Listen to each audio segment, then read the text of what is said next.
everyone, welcome back to my channel. Today I'm going over my October wrap-up finally. So last week you will have seen that I did my October wrap-up, so you can go over to that video to see me talking about Middlemarch, Jane Eyre, Lady Audley's Secret, Beleaguered City, and a little bit about Camila. So that was my Victorian literature.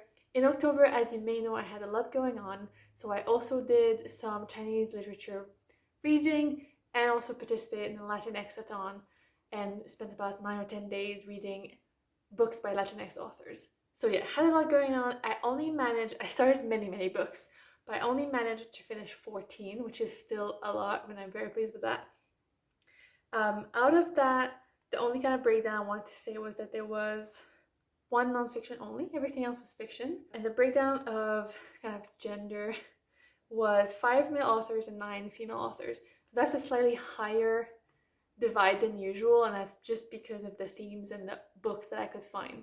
But yeah, just very good books this month. I'm very pleased. I think some of the books I wasn't completely enamored with, but I was still intrigued by either more from that author or just in the similar genre. So let's get into the reviews. So the first book that I read in October was The Prince of Mist by Ruiz. In September, I'd hoped to read something by a Spanish author, and I started a couple and didn't finish any. And then on the 1st of October, I picked up The Prince of Mist, which is Ruiz's first book and a YA, so it's quite short, and I have had it for years. I bought it like in a charity shop. And so I picked it up, and I wasn't feeling that great, so I just sat on the couch after work and read the whole thing. So that was a quick and easy read to get done, and it was really good. I really enjoyed it. I definitely want to I think it's a series, so I really want to continue it, and I also just want to continue reading. Probably I would like to get through all of Zafón's work if possible. If you know him, let me know if you have a favorite of his. I would love to hear any recommendations. Then let's get into some Chinese reads. So I'm in the adventure and journey of reading across the world and reading in translation. And in the challenge I was following for 2021, in October, the theme was China. And I realized I had never read any writers from China or even translated anything. So I picked up 3 books. They were quite a nice range, actually. So one was a nonfiction, the only one that I read in October. It was called China in 10 Words by Yu Hua.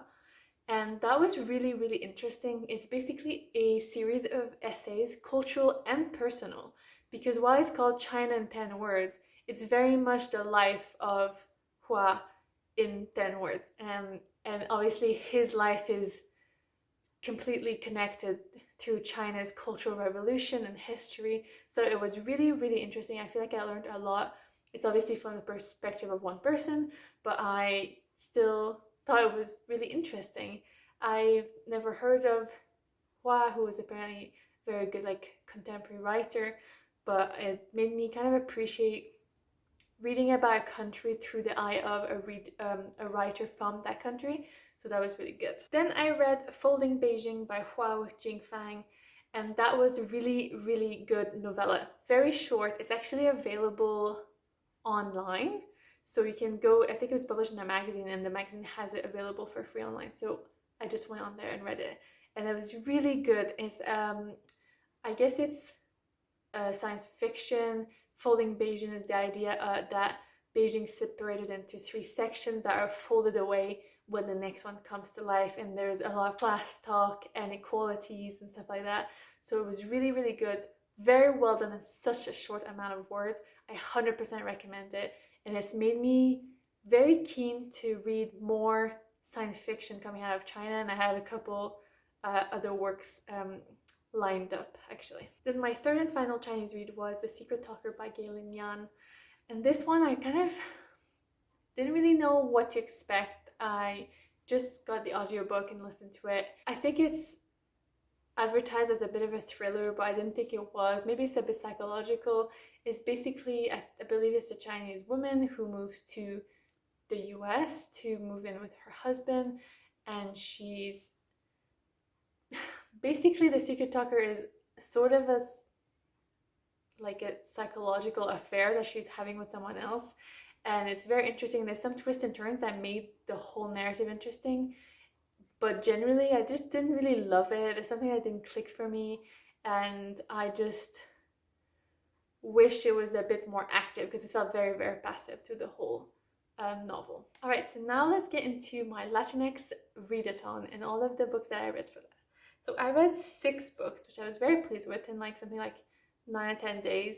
I think I saw like what was the last day, and I went over by a day or two, but it doesn't really matter. So the first one was You Had Me At Hola by Alexis, Daria, and I enjoyed it. It is a kind of romance novel. It focuses on 2 actors who are, I guess, trying to have like more popular roles in the mainstream, and it talks a lot about inequalities for Latinx actors, and it talks a lot also about kind of intimacy coordination, stuff like that, which was really cool.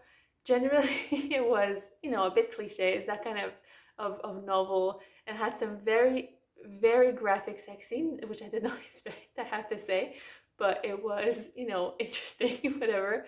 And I think I'd definitely be interested in reading something else by Daria. I think there is the second one, a lot like Adios, I think.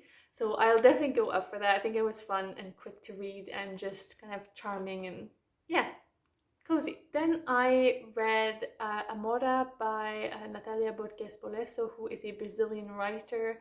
This was a series, or like a collection of short stories about women who love women, about lesbian experience, relationships, and it was interesting, but there was something about it that I wasn't fully connecting with. There were some of the stories that were interesting, but for me the voice was really flat throughout. It took me a while to understand that they were different stories. I think it took me the first few to realize that, because at first, and that's when something really drastic happened. I was like, wait, what?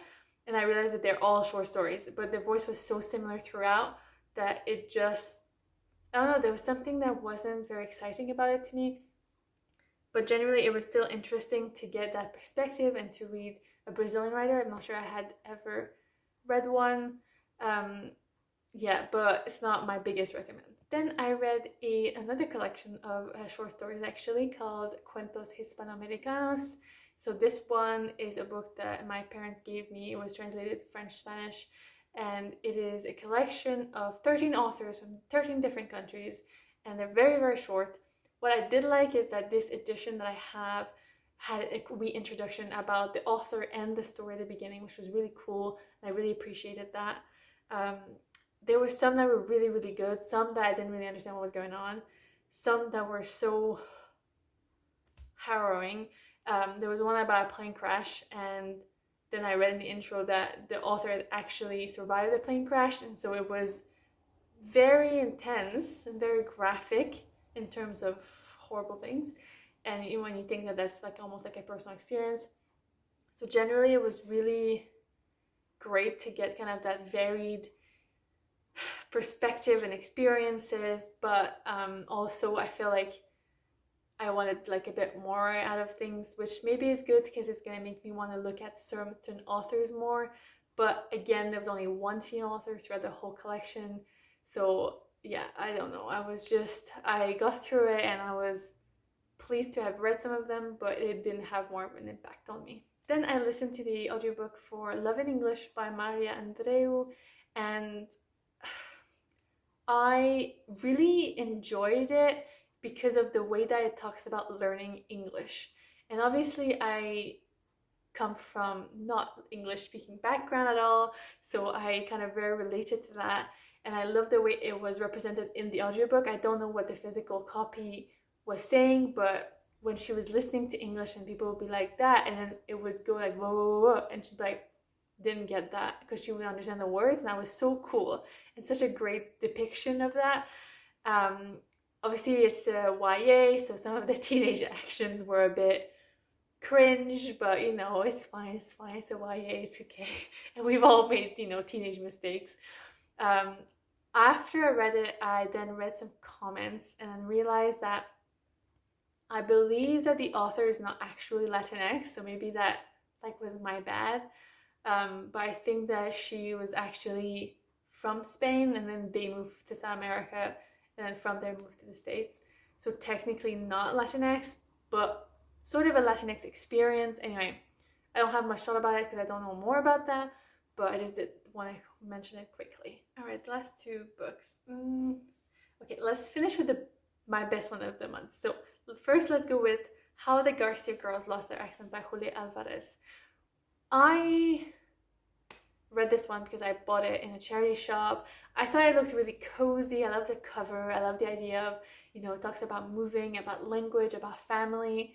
And there were some really good bits in it, and it was so well done, like in terms of representation of relationships and family and the cultural dilemmas and all of that. However, I really, really, really dislike the kind of framework of the book, which is that the book is actually going backwards in time. So it starts basically at the end, or it's not the end, but it goes through like their life in the US, and then goes all the way back to when they moved from, I think it's the Dominican Republic, but I'm not sure. And yeah, to me, that was confusing. I really didn't like that. I didn't feel like I connected with the characters till the very end because of that as well. So I wasn't completely sure about it. That said, I enjoy the sort of writing style of Alvarez, and I think I will read something else by her. If you have a recommendation, I would love to hear it. But yeah, to me, it was just this particular one, and the way that it was kind of designed and crafted, it wasn't just quite for me personally. Finally, the last book of the month, and I think it was one of my favorite books of the whole month, was Cemetery Boys by Aiden Thomas. So yeah, I just absolutely adored everything about it. Thank you to Leo for recommending it. I just thought it was just so well done. There's so much about it. I could go on about it forever, but to the main elements of it is that it's obviously a Latinx experience. It's a trans character. Like the diversity of characters and representation throughout the book was just so amazing. I think it did suffer a little bit from dead mummy syndrome, and I think a lot of YA have that issue. That said, I just genuinely liked it, and obviously because it was a YA, they were just ready to die for each other within the first 5 minutes of being together. But it's teenagers, it can be dramatic, it's fine. So just generally though, I really loved it.